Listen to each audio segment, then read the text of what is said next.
आणखी एक मोठी बातमी आहे। त्रिभाषा सूत्राची सक्ती इयत्ता पहिलीपासून नाही असं केंद्र सरकारने भूमिका जाहीर केली आहे। 3 भाषा माध्यमिक शिक्षण पूर्ण होईपर्यंत शिकायच्या आहेत असं केंद्र सरकार म्हणतंय। 3 पैकी 2 भाषा भारतीय असाव्यात इतकीच राष्ट्रीय धोरणाची अपेक्षा असल्याचंही केंद्र सरकारने स्पष्ट केलंय। कोणत्या 3 भाषा शिकवाव्यात हा राज्याचा निर्णय आहे असंही केंद्र सरकार म्हणतंय। तर इयत्ता पहिलीपासून त्रिभाषा सूत्राची सक्ती नाही का असा सवाल यामुळे उपस्थित होतोय। कारण काही दिवसांपूर्वी महाराष्ट्रामध्ये त्रिभाषा सूत्रीचा जो धोरण आहे ते लागू करण्यात आलं होतं। पहिलीपासून 3 भाषा शिकवल्या जाणार होत्या, त्यामध्ये तिसरी भाषा हिंदी होती आणि त्यावरून महाराष्ट्रामध्ये वेगवेगळ्या ठिकाणी विरोध होताना दिसत होता। आता केंद्र सरकारने यामध्ये आपली भूमिका जाहीर केलेली आहे। तर त्रिभाषा सूत्रावर केंद्र सरकारने म्हटलंय त्रिभाषा सूत्राची सक्ती इयत्ता पहिलीपासून नाहीये, माध्यमिक शिक्षण पूर्ण होईपर्यंत या 3 भाषा शिकायच्या आहेत असं केंद्र सरकार म्हणतंय। त्यामुळे आता राज्यामध्ये पहिलीपासून 3 भाषा शिकवल्या जाणार नाहीत का असा सवाल उपस्थित होतोय।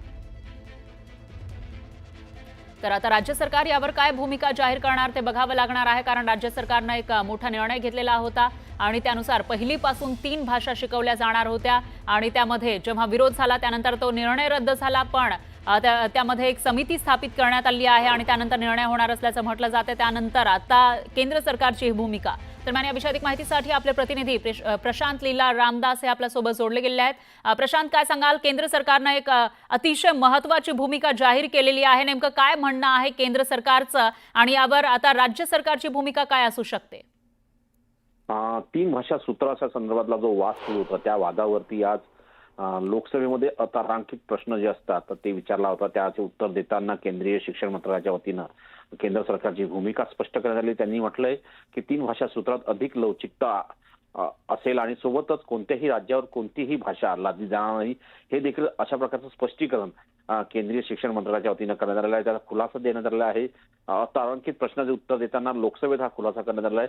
त्यांनी म्हटलं की राज्यघटनेतील तरतुदीनुसार लोक, प्रदेश आणि संघराज्य यांच्या आकांक्षा आणि बहुभाषितेला प्रोत्साहन देण्याकरता हे राष्ट्रीय एकात्मतेला प्रोत्साहन देण्यासाठी ही जी गरज लक्षात ठेवून त्रिभाषा सूत्र रचण्यात आलं होतं आणि हे सूत्र अंमलात आणलं जाईल। पण महत्त्वाचं म्हणजे मुलांनी शिकलेल्या 3 भाषा राज्य, प्रदेश आणि अर्थातच विद्यार्थ्यांच्या स्वतःच्या निवडीनुसार या भाषा असतील। जोपर्यंत 3 भाषांपैकी किमान 2 भाषा या भारतीय असणार नाही तोपर्यंत हे 3 भाषा सूत्र लागू करण्यात येणार नाही, अशा प्रकारचं स्पष्टीकरण आजच्या या अतारांकित प्रश्नामध्ये देण्यात आलं आहे। केंद्रीय शिक्षण मंत्रालयाच्या वतीनं हे स्पष्टीकरण देण्यात आलं। याचा अर्थ असा होतो की जो वाद महाराष्ट्रात सुरू होता त्याच्यावरती ज्या पद्धतीनं राज्य सरकारने निर्णय घेतला होता त्या निर्णयाच्या नंतर आता केंद्र सरकारने त्यामध्ये एक वेगळी नवीन नाविन्यपूर्ण भूमिका घेतली आहे आणि त्यांनी स्पष्ट म्हटलं आहे की हे धोरण लवचिक असेल आणि कोणत्याही राज्यावर भाषा लादली जाणार नाही। याचा अर्थ असा होतो की ज्या पद्धतीनं मनसे असो किंवा शिवसेना उद्धव बाळासाहेब ठाकरे पक्षाच्या वतीनं हिंदी महाराष्ट्रात लादली जात आहे, हा जो आरोप केला जातो तो आरोप खोडण्याचं काम